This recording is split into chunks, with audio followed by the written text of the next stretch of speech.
Shalom Bapak Ibu jemaat dikasih Tuhan, mari kita akan merenungkan firman Tuhan, kita berdoa.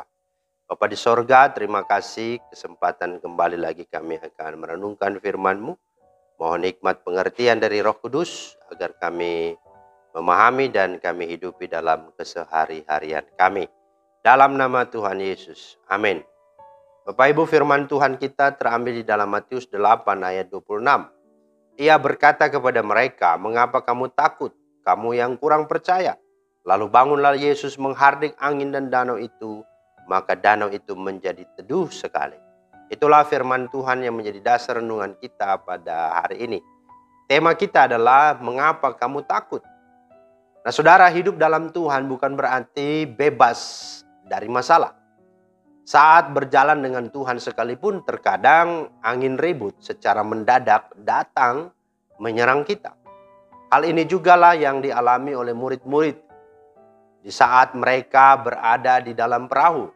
Di ayat 24 berkata, "Sekonyong-konyong mengamuklah angin ribut di danau itu, sehingga perahu itu ditimbus gelombang, tetapi Yesus tidur." Nah, karena angin ribut, mereka menjadi sangat panik dan ketakutan. Padahal Yesus berada dalam satu perahu. Lalu mereka berseru, "Tuhan, tolonglah kita binasa." Ayat 25b. Hal ini sering kita alami juga, bukan? Ketika mengalami permasalahan yang berat, kita cenderung panik dan menjadi takut dan kalut. Padahal Yesus bersama kita dan ada di dekat kita. Bukannya membiarkan dan meninggalkan kita.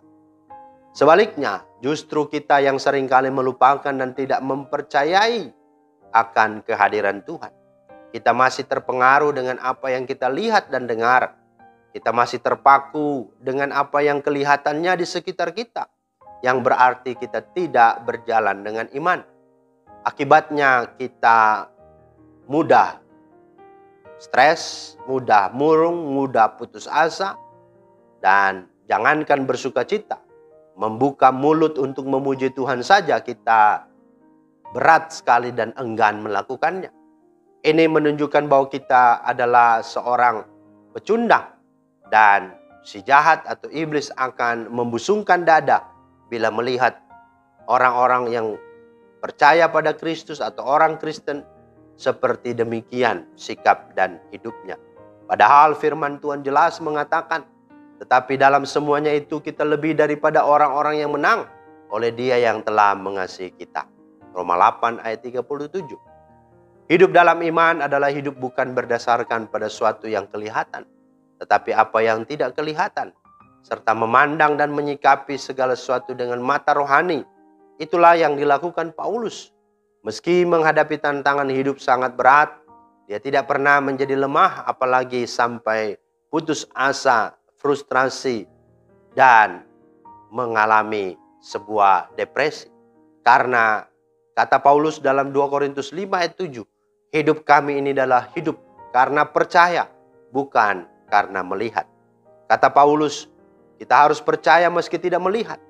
Jika dalam menjalani hidup ini kita banyak merasakan ketakutan dan kekhawatiran, berarti kita belum sepenuhnya percaya kepada Tuhan.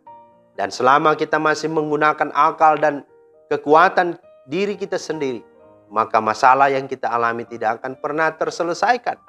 Kita harus bisa melepaskan segala ikatan yang masih membelenggu perasaan dan pikiran kita. Mazmur 37 ayat 5 berkata, "Serahkanlah hidupmu kepada Tuhan dan percayalah kepadanya, dan Ia akan bertindak." Mari, janganlah takut, sebab Tuhan ada bersertamu. Amin. Mari kita berdoa. Terima kasih Tuhan atas firman-Mu yang kembali lagi meneguhkan dan menguatkan, menghibur kami akan kehadiran Tuhan dalam segala keadaan. Sehingga kami tidak perlu dan tidak harus takut, sebab Tuhan beserta dengan kami. Terpujilah nama-Mu, dalam nama Tuhan Yesus kami berdoa. Amin. Demikianlah firman Tuhan hari ini. Kiranya menjadi berkat, selamat beraktivitas. Tuhan Yesus memberkati. Shalom.